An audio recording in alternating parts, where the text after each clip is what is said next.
Paraditën e kësaj të premteje, terminali i portit të Durrësit ishte kthyer në një pikë takimi për dhjetra turistë nga vende të ndryshme të botës. Gjehen në të grupe turistësh nga Australia e Largët, SBA, por dhe nga fshinjët tanë përtej Adriatikut, në pritje për të embarkuar në tragetet e linjës Durrës-Bari. Ata ndanë me ne eksperiencën disa ditore të kaluar në zona të ndryshme turistike të vendit të Shqiponjave. Durrësi dhe Shqipëria janë një nga destinacionet më in turistike këtë sezon veror dhe dëshmi e kësaj janë dhe përshtypjet e të huajve, të cilët shprehen mjaft të kënaqur nga pushimet e kaluara mes natyrës apo vijës bregdetare shqiptare.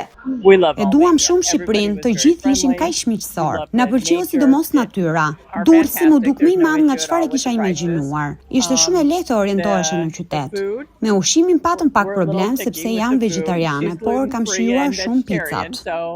Në SBA, Shqipëria po kthehet në një destinacion që duan të gjithë ta vizitojnë. Është një destinacion për të gjithë, sepse keni natyrën, por edhe sitet historike, gjë që përbën një kombinim të bukur. Për të mos folur pastaj për ushqimet tuaja tradicionale që janë fantastike. Ishim në Durrës dhe Krujë. Ne kemi ardhur nga qyteti i Perthit në Australi. Mbërritëm në Romani me kroqerë dhe më pas erdhëm në vendin tuaj. E tani do të nisemi për në Itali. Ishte një qëndrim i shkurtër, por na pëlqeu zona bregdetare. Relievi tek ju është shumë i ndryshëm dhe jep mundësi për disa lloj pushimesh. Sì, un'avventura. Ishte një aventurë pushimi këtu. Qëndruam disa ditë në Ksamil. Ishin pushime vërtet të bukura. Una vacanza positiva, Ishin pushime të mira, pasi Ksamili ishte një vend shumë i bukur. Lokalet dhe restorantet na pëlqyen shumë. Në fillim mi ishtu habitën që zgjodhëm Shqipërinë për pushimet verore. Por kur pam pika turistike ku ne shkuam, na dhanë të drejtë. Ka nga ata që ikin, por dhe nga ata që vinë. Ky çift nga Italia nuk ka ardhur vetëm për pushime, por dhe për të ndjekur një dasmë tradicionale shqiptare. Sapo kanë zbritur në port, por për Shqipërinë kanë dërgjuar shumë.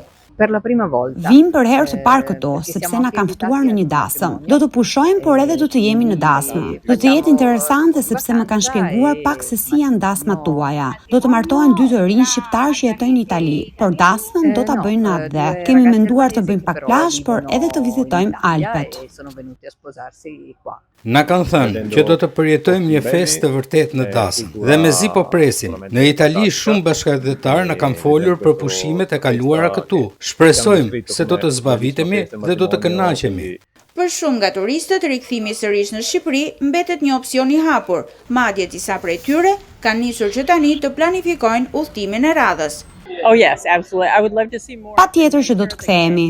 Duam të eksplorojmë kanjonet tuaja, por edhe plazhet, sepse keni natyrë të mrekullueshme.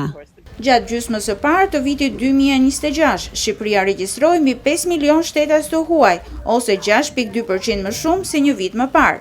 Sipas të dhënave zyrtare të Instat, hovi i madh u vure në muajin qershor dhe korrik, kur vendi u vizitua nga afro 2 milion vizitorë të huaj, duke renditur vendin tonë ndër destinacionet kryesore në rritje në Evropë.